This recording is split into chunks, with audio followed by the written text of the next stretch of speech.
దేవుని నామానికి మహిమ కలుగును గాక. మీ అందరికీ కూడా నా ప్రత్యేక వందనాలు తెలియజేస్తున్నాను. సరిగట్టిగా సభలు కొట్టి దేవుని నామానికి మహిమ తీసుకురా. దేవుని వాక్యం చదివేవారు, దేవుని వాక్యం ధ్యానించేవారు ఫలించే చెట్టులాగా ఉండాలట. చెప్పండి, ఎలా ఉంటారట?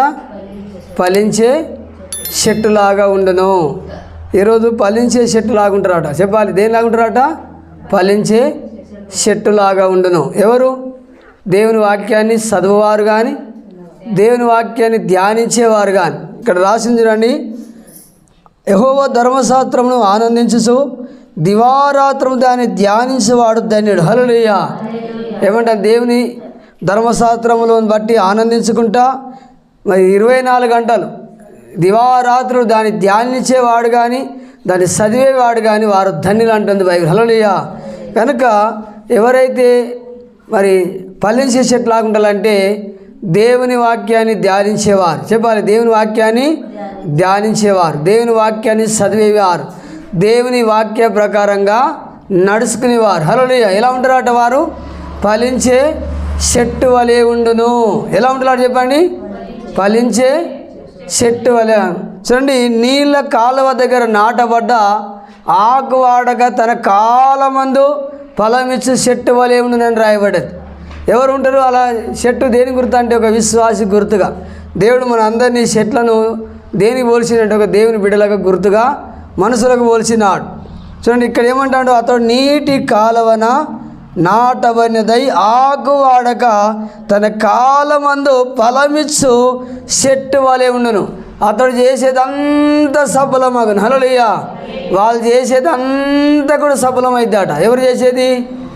ఎవరైతే దేవుని వాక్యాన్ని ధ్యానిస్తారో, ఎవరైతే దేవుని వాక్యం చదువుతారో, ఎవరైతే దేవుని ధర్మశాస్త్ర ప్రకారంగా నడుచుకుంటారో, ఎవరైతే వాక్యానుసారంగా జీవిస్తారో వారు ఎలా ఉంటారంటే ఒక ఫలించే చెట్టు లాగుంటారు. ఎలా ఉంటుంది చెప్పండి? ఫలించే నీళ్ళ కాలువ దగ్గర ఒక చెట్టు ఎట్లా పచ్చగుంటుందో, పచ్చగుంటే అది కాలం అని ఏం చేస్తారు?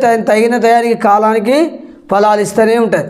కాబట్టి ఈరోజు నాడు ఫలించే చెట్లాగానే ఉండాలంటే దేవుని వాక్యాన్ని ధ్యానించే బిడ్డగా ఉండాలి, దేవుని వాక్యాన్ని వినే బిడ్డగా ఉండాలి, దేవుని వాక్యం చదివే బిడ్డగా ఉండాలి, దేవుని వాక్యానుసారంగా నువ్వు నడుచుకునే బిడ్డగా ఉండాలి. ధర్మశాస్త్రం వాక్యానుసారంగా ఉన్నప్పుడే నువ్వు ఒక ఫలించే చెట్టులాగా ఉంటావు. ఎలా ఉంటావు చెప్పి? ఫలించే చెట్టు లాంటి నీ జీవితం. ఇక్కడ ఏమన్నా చూడండి, ఎంత చక్కటి మాట అంటే ఆశీర్వాదం. యెహోవా ధర్మశాస్త్రమునందు ఆనందించుచు మరి దివారాత్రములు దాన్ని ధ్యానించిన వాడు ధన్యుడు. హల్లెలూయా. దాన్ని ధ్యానించిన వాడే, దాని వాక్యాన్ని ధ్యానించేవాడు, వాక్యం మీద ఆలోచన చేసేవాడు మరి ధన్యుడని కూడా దేవుని వాక్యం చెప్తాడు. అందుకని అతడు నీళ్ళ కాలువన ఓరన నాటబడినది ఆకు వాడక తన కాలమందు ఫలమిచ్చు చెట్టు వలె ఉండును. అతడు చేయనదంతా కూడా సఫలమగును. హల్లెలూయా. వాళ్ళు ఏ పని చేసినా వాళ్ళు వర్ధిల్లుతూ ఉంటారు, ఏ పని చేసినా సఫలమవుతూ ఉంటారు, ఏ పని చేసినా ఆశీర్వాదించబడతారు. వాళ్ళు ఎవరు?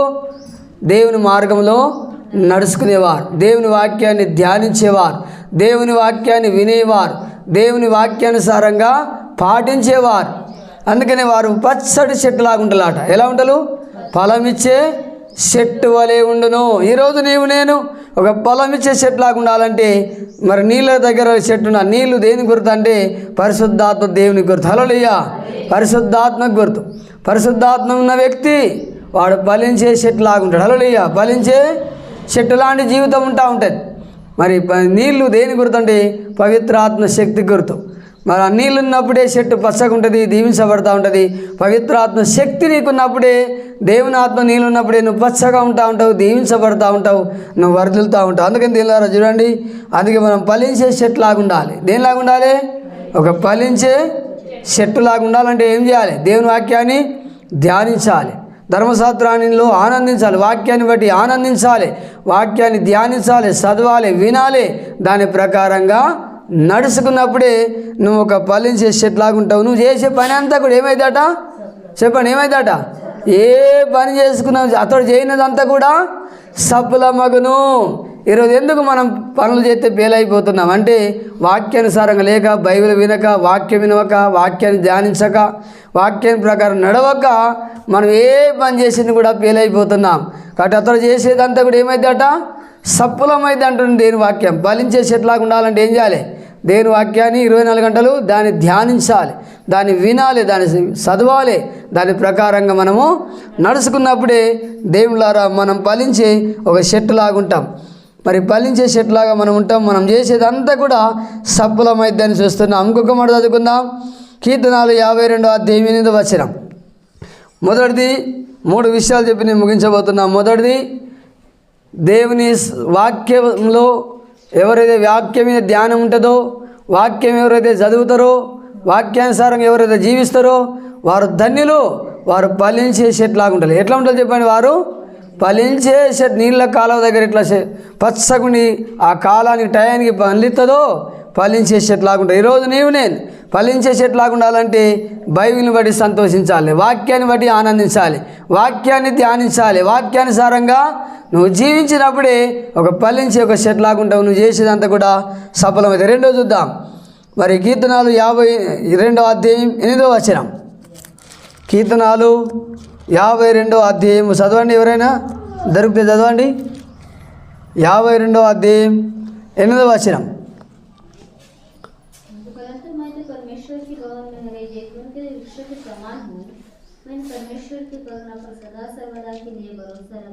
చూడండి, నేనైతే దేవుని మందిరములో పచ్చని ఓలివ చెట్లాగున్నాను, నిత్యము దేవుని కృపయందు నమ్మకం ఉంచి ఉన్నాను. సభలు గట్టి కొట్టాలి. హల్లెలూయా. మరి దావీదు మహారాజు చెప్తున్న మాట ఏంటంటే, నేనైతే దేవుని మందిరంలో ఒక పచ్చని ఓలివ చెట్టు లాగున్నాను అంటాను. ఎట్లా ఉన్నాడట? పచ్చని ఓలివ చెట్టు లాగున్నాను అంటాడు. అంటే దేవుని మందిరాన్ని ప్రేమించేవారు కానీ, దేవుని మందిర సహవాసంలో ఉండేవారు ఎలా ఉంటారట చెప్పండి? దేవుని మందిరాన్ని ప్రేమించేవారు చెప్పాలి. దేవుని మందిర సహవాసంలో ఉండేవారు ఎలా ఉంటారట? ఒక పచ్చని ఓలివ చెట్టు లాగుంటారు. హల్లెలూయా. ఎలా ఉంటుంది చెప్పండి? పచ్చని ఓలివ చెట్టు లాగుంటారు. చూడండి, బైబిల్ చదివేవారు కానీ, మొదటిగా బైబిల్ చదివేవారు, బైబిల్ ధ్యానించేవారు, బైబిల్ ప్రకారంగా నడుచుకునేవారు వాక్యానుసారం ఎలా ఉండాలట? ఒక ఫలించే చెట్టు లాగుండాలని నేర్చుకున్నాం మొదటిది. రెండోది ఏంటంటే, దేవుని మందిర సహవాసములో, దేవునితో సహవాసములో, మందిరములతో ఎవరైతే గడుపుతారో, దేవుని మందిరానికి వచ్చి ఎవరైతే ప్రార్థన చేస్తారో, దేవుని మందిరానికి వచ్చి ఎవరైతే వాక్యాన్ని వింటారో, దేవుని మందిరానికి వచ్చి ఎవరైతే భయభక్తులు కలిగి ఉంటారో వాళ్ళట పచ్చని ఎట్లా ఉంటారట? ఓలివ చెట్టు వలె ఉంటారట. ఎలా ఉంటారట? పచ్చని ఓలివ చెట్టు లాగా ఉంటారు అంటున్నారు. దావీదు అంటున్నాడు ఇక్కడ, నేనైతే అంటున్నాడు దేవుని మందిరంలో ఎలా ఉన్నాడట? పచ్చని ఓలివ చెట్టు లాగా ఉన్నాను. ఎందుకో తెలుసా? నిత్యము దేవుని దయ మీద నేను నమ్మకం ఇస్తున్నా. హల్లెలూయా. సభలు కొట్టాలి గట్టిగా. దేవుని కృప మీద నమ్మకం ఇస్తాను కనుక నేను ఎప్పుడు కూడా ఒక పచ్చని ఓలివ చెట్టు లాగా ఉన్నా అంటాను. ఎంత చక్కటి మాట ఈ మాట. నేను కూడా పచ్చని ఓలివ చెట్లాగా ఉండాలంటే దేవుని మందిరాన్ని ప్రేమించే వారికి ఉండాలి, దేవుని మందిర సహవాసంలో ఉండేవారికి ఉండాలి, దేవుని మందిరానికి వచ్చి ప్రార్థన చేసేవారు ఉండాలి. ఈరోజు చాలాసార్లు బుధవారం మర్చిపోయింది, శుక్రవారం మర్చిపోయింది, ప్రార్థనే బంద్ అయిపోయింది. ఇళ్ళలో వండుకుంటా హాయిగా వండుకుంటా మనం మందిరాన్ని రాలేకపోతున్నాం. నీ పచ్చ చెట్టులాగా ఎలా ఉంటావు? నువ్వు ఎలా నువ్వు ఫలిస్తూ ఉంటావు? దేవుని ద్వారా పచ్చడి చెట్లాగా ఉండాలంటే దేవుని మందిర సహవాసంలో ఉండాలి. దావీదు రోజుకు 7 సార్లు మందిరానికి వెళ్ళేవాడు. అటుగానే పచ్చగున్నాడు ఆయన. ఎన్నిసార్లు పోయేది మందిరానికి? రాజయ్యుండి కూడా ఎన్నిసార్లు పోయేది? రోజుకు 7 సార్లు మందిరానికి వెళ్ళి స్తుతించేవాడు. హల్లెలూయా. అందుకని జీవితం అంతా పచ్చగానే. ఎందుకు ఆ ఉన్నతమైన స్థానం పోయింది? ఈరోజు ఎందుకు మనం ఉన్నతమైన స్థానం పోలేకపోతున్నాం? ఎందుకు దీవించబడలేకపోతున్నాం? దేవుని మందిర సహవాసానికి ఈ ఆదివారం రావడే కష్టం. అదైనా 11 గంటలకు నిమ్మలంగా వస్తున్నాం. ఏ రోజు రావడం కష్టం? బుధవారం మర్చిపోయినాం, శుక్రవారం మర్చిపోయినాం, ఆదివారం రావడమే మనకు తకిలివి అయిపోతాయి. అది ఎంతో తారకాన్ని లాస్ట్ చూసి స్టార్ట్ చేస్తాం. ఏం చేస్తాం ఇక? కనుక దేవులారా దేవుని మందిరాన్ని ప్రేమించేవారు కావాలి. హల్లెలూయా. దేవుని మందిరంలో సహవాసం ఉండేవారు కావాలి. అందుకని వారు ఎలా ఉంటారట? ఒక పచ్చని ఓలివ చెట్టులాగా. హల్లెలూయా. దావీదు అంటూ నేనైతే దేవుని మందిరంలో ఎక్కడనాట? చూడండి ఇంత సగటి మాట చెప్తాను దావీదు, నేనైతే దేవుని మందిరములో పచ్చని ఓలివ చెట్టు వలె ఉన్నాను. హల్లెలూయా. ఈరోజు నేను కూడా ఒక పచ్చని ఓలివ చెట్టు లాగా ఉండాలనుకుంటే ఏం చేయాలి? దేవుని మందిర సావాసానికి రావాలి. హల్లెలూయా. దేవుని మందిర సావాసానికి రావాలి. దేవుని మందిరాన్ని ప్రేమించేవారు కావాలి. కనుక దేవుని మందిరంలో పరిచర్య చేసేవారు కావాలి. కనుక చూడండి ఎంత చక్కటి మాట అంటే, దావీదు జీవితంలో రోజుకు 7 సార్లు మందిరానికి వెళ్ళి దేవుని ఆరాధించేవాడు, స్తుతించేవాడు. రోజు 7 సార్లు అంటే మామూలేనా? ముస్లిం 5 సార్లు ఆరాధన చేస్తారు, కానీ ఈయన ఎన్నిసార్లు చేస్తాడు? ఇంకా డబల్, ఇంకా 2 ఎక్కువ. రోజుకు 7 సార్లు మందిరం వెళ్ళి ఆరాధన చేస్తున్నాడు. కనుక అందుకే ఆయన అంటూ, నేనైతే దేవుని మందిరంలో ఒక పచ్చని ఒలివ చెట్టు లాగున్నాను అంటాను. సభలు కొట్టి గట్టి మైపర్సండి. ఈరోజు నేను కూడా ఒక పచ్చడి ఓలివ చెట్టు లాగా ఉండాలంటే దేవుని మందిర సావాసములు ఉండాలి. దేవుని మందిరాన్ని ప్రేమించే బిడ్డగా ఉండాలి. దేవుని మందిరంలో ప్రార్థన చేసే బిడ్డగా ఉండాలి. అట్లా ఉన్నప్పుడు దేవుని మందిరంలో వచ్చి వాక్యం వినే బిడ్డగా ఉండాలి. వాక్యానుసారంగా జీవించే బిడ్డగా ఉన్నప్పుడే నువ్వు ఒక పచ్చని ఓలివ చెట్టు లాగా ఉంటావు. నువ్వు ఒక పచ్చని ఓలివ చెట్టు లాగా ఉంటావు. కనుక దేవులారా, 3వ విషయం చూద్దాం. మొదటిగా దేవుని వాక్యాన్ని ధ్యానించేవారు, దేవుని వాక్యానుసారంగా జీవించేవారు, దేవుని వాక్యం చదివేవారు, దేవుని వాక్యం వినేవారు ఎలా ఉంటారంటే ఒక నీళ్ళ కాలువ దగ్గర నాటబడే చెట్లాగా, ఫలించే చెట్లాగా ఉంటారు. ఎలా ఉంటారు? ఫలించే చెట్టు వలె ఉంటారు. రెండవది, దేవుని మందిర సావాసంలో ఉండేవారు, దేవుని మందిరాన్ని ప్రేమించేవారు. ఎలా ఉంటారంటే చూడండి, పచ్చని దేవుని మందిరాన్ని ప్రేమించేవారు, కానీ దేవుని మందిర సావాసం వచ్చి ఎలా ఉంటారట? పచ్చని ఓలివ చెట్టు లాగా ఉంటారట. 3వ మాట నేర్చుకుందాం తెల్లారా. 128వ కీర్తన చూద్దాం. 3వ మాట నేర్చుకుందాం. 128వ కీర్తన 128వ కీర్తన చదువుకుందాం. 3వ మాట.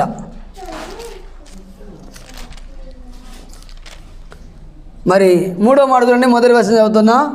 యెహోవా యందు భయభక్తులు కలిగి ఆయన త్రోవలందు నడుచువారు ధన్యులు.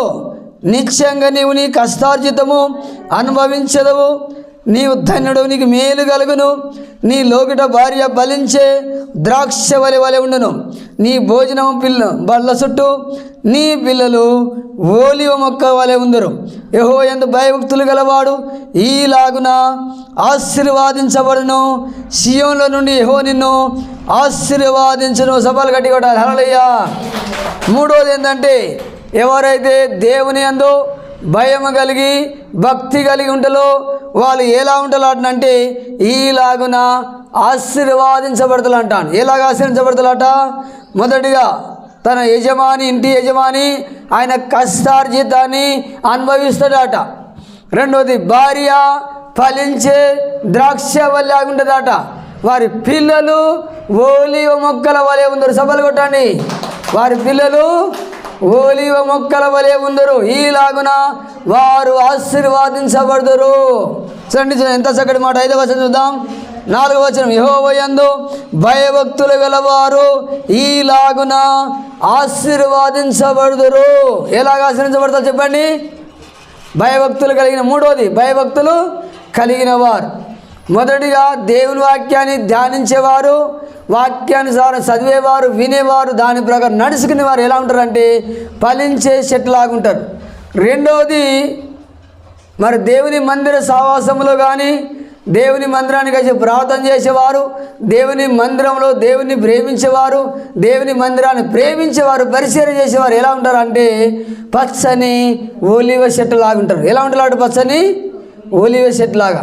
3వది, ఎవరైతే దేవుని యందు భయము కలిగి భక్తి కలిగి ఉంటారో వాళ్ళు ఎలా దీవించబడతారు అంటే అతని కష్టార్జితం అనుభవిస్తాడట. రెండో, అతని భార్య ఫలించే ద్రాక్ష వల్లాగా ఉంటుందట. 3వది, అతని పిల్లలు ఓలివ మొక్కలాగా ఉంటారట. హల్లెలూయా. ఎలా ఉంటారట? అతని పిల్లలు ఓలివ మొక్కలాగా ఉంటారు అని ఏమంటాడు? ఈ 4వ వచనం. యెహోవా యందు భయభక్తులు గలవారు ఈలాగున ఆశీర్వాదించబడదు. సభలు కొట్టండి గట్టిగా. ఎవరైతే దేవుని యందు భయము కలిగి భక్తి కలిగి ఉంటారో వాళ్ళు ఈలాగున ఆశీర్వాదించబడతారని చెప్తారు. ఎలాగునాట? భర్త కష్టార్జితం అనుభవించేవాడిగా ఉంటాడు, భార్య ఫలించే ద్రాక్ష వల్లాగా ఉంటుంది, పిల్లలు చెప్పండి ఓలివ మొక్కల్లాగుంటారు. దేవుని స్తోత్రం. హల్లెలూయా.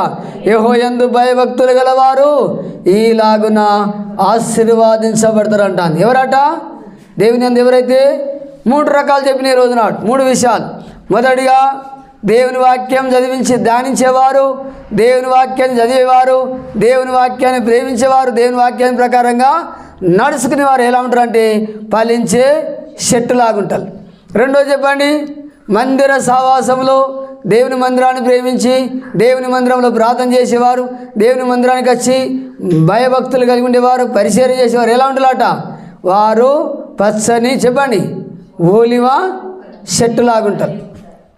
ఎట్లా ఉంటుంది చెప్పండి? ఓలివ చెట్టులాగా. మూడోది, ఎవరైతే దేవుని యందు భయభక్తులు కలిగి ఉంటారో వాళ్ళ కుటుంబం ఎలా ఉంటారో వాళ్ళ జీవితాలు, అతను కష్టార్జితం అనుభవించగా ఉంటాడట, అనుభవించేవానికి ఉంటాడు. అతని భార్య ఫలించే ద్రాక్ష లాగుంటుంది, అతని పిల్లలు ఓలివ మొక్కలాగుంటారు. హల్లెలూయా. అతని పిల్లలు ఎట్లా ఉంటారట? ఓలివ మొక్కలాగా. అందుకే ఇక్కడ అన్నది చూడండి, ఆయన 28వ అధ్యాయంలో 4వ వచనం, యెహోవాయందు భయభక్తులు గలవారు ఈలాగున ఆశీర్వాదించబడతారు. ఎలాగున చెప్పండి? ఫలించే చెట్టులాగుంటారు. తర్వాత పచ్చని ఓలివ చెట్టులాగుంటారు. మూడోది, ఈలాగున వారు కుటుంబం ఆశీర్వాదించబడతారు. ఎలాగున? అతని కష్టార్జితం అనుభవించేవాడు ఉంటాడు, అతని భార్య ఫలించే ద్రాక్ష లాగుంటుంది, అతని పిల్లలు ఓలివ మొక్కలాగుంటారు. ఈలాగున వారు ఆశీర్వాదించబడుదురుగాక. హల్లెలూయా. సియోను నుండి యెహోవాని ఆశీర్వదించును, సియోను నుండి యెహోవా నిన్ను ఆశీర్వాదించుగాక. పరలోకం నుండి కూడా అలాంటి వారిని దేవుడు వచ్చి ఆశీర్వాదిస్తాడట. ఈరోజు ఒక తీర్మానం చేసుకుందాం, మనం పచ్చడి చెట్లాగా ఉండాలంటే దేవుని వాక్యంలో ఉండాలి, వాక్యాన్ని ధ్యానించే బిడ్డగా ఉండాలి, వాక్యాన్ని వినే బిడ్డగా ఉండాలి, వాక్యాన్ని ప్రేమించే బిడ్డగా ఉండాలి, వాక్యానుసారంగా నడిచే బిడ్డగా నీవు ఉండాలి. రెండవది, పచ్చని ఓలివ చెట్లాగా ఉండాలంటే దేవుని మందిర సావాసంలో నీవు ప్రార్థనలో, విశ్వాసంలో, భక్తిలో ఉండాలి. అప్పుడు ఉన్నప్పుడే నువ్వు ఒక పచ్చని ఓలివ చెట్లాగా ఉంటావు. మూడవది, మరి నీ కష్టార్జితం అనుభవించే వారికి నీ దీవించబడాలంటే నీ భర్త, నీ పిల్లలు, నీ భార్య ఫలించి 3 రకాల దీవెన. అతడు కష్టార్జితం అనుభవిస్తాడు, అతని భార్య ఫలించే ద్రాక్ష లాగుంటుంది, అతని పిల్లలు ఓలివ మొక్కలాగా. ఇలాగా మీరందరూ కూడా దీవించబడుతురుగాక. ఆమేన్.